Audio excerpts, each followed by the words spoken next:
today's lesson on obedience, I asked you to look up a scripture from the book of Luke. It's chapter 5, verses 1 through 10 or 1 through 11. And this is an interesting story, and I just asked the question, what might this mean to believers today? What does this mean to you and I? I mean, this incredible sign of obedience that Peter did. I mean, it's an incredible story when you read it from start to finish. I mean, if you just think about it, Jesus is a carpenter, right? He's not a fisherman by trade, and he comes to the fisherman, the expert, Peter, and he tells him, hey, take the boat out and put the nets down, and we're going to catch us some fish.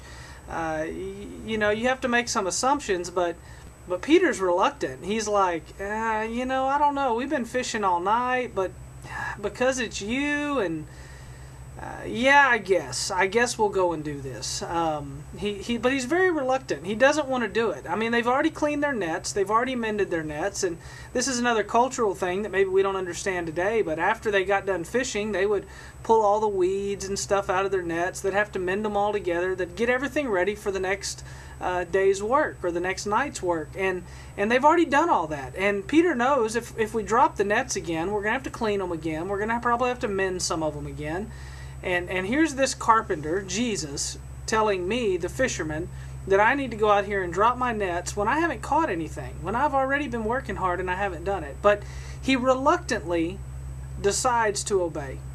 And when he reluctantly decides to obey, guess what?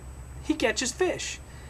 Not just a few fish, not just a couple of fish. He catches so many fish, they can't get them all in his own boat. The nets start to break. They have to motion to their partners to bring over some other boats so they can put more fish in there. Because when you obey God, when you are obedient to God, He doesn't just bless you a little, He blesses you with abundance. I mean, there's a lesson for us as believers. Obey God. He has our best things in mind. Peter didn't need 4 boatloads of fish.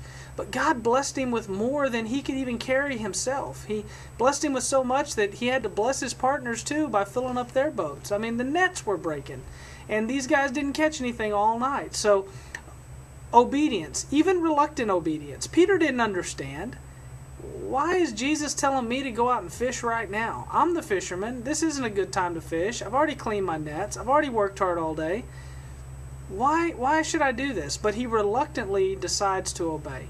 And he obeys fully. He goes to where Jesus tells him. He drops the nets just like Jesus tells him. And because he fully obeyed, even with reluctance, even though he didn't understand, and even though he couldn't comprehend why Jesus would make this request, even reluctant obedience brought blessing, an abundant blessing, into his life. The other thing that I would point out to you is Peter's response to Jesus. I mean, all of this is going on. Nets are breaking. Boats are filling up. They've got all these fish wiggling around in the nets. I mean, it had to just be an amazing experience for Peter and the other disciples. And it turns into a very emotional experience for Peter. He tells Jesus, get away from me. I'm a sinner. And here's a lesson for obedience.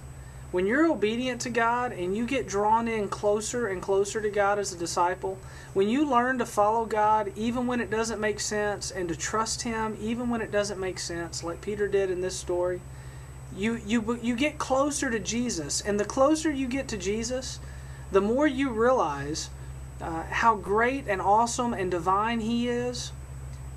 And it just becomes this very humbling experience for you as to how small and little and insignificant you are. But the fact that He, Jesus, decides to bless little old you just becomes an overwhelming experience, as it was for Peter. Peter's thinking about his reluctance to obey. He's thinking about all those doubts he had in his mind as they rowed out there.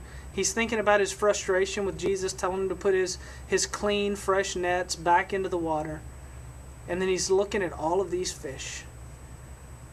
And he says, get away from me. I am a sinner. I am messed up. And you're God.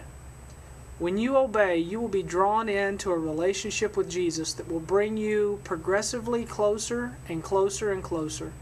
And every act of obedience draws you in closer and closer and closer to God. And that refines you, and it changes you, and it shapes you, and it molds you. And it makes you realize just how great God is. And it makes you realize what a great privilege it is to just be in His boat, Just be on this journey, and to have Him guiding you through life and telling you where to drop your nets and what to do, and what a blessing it is to do the things He calls you to do. Great story. I'd encourage you to read it again. There's a lot more principles in there, but those are just a few. And I pray that God's blessing you as you go through this lesson on obedience. Obey God, and you'll be amazed at the catch you'll get as well.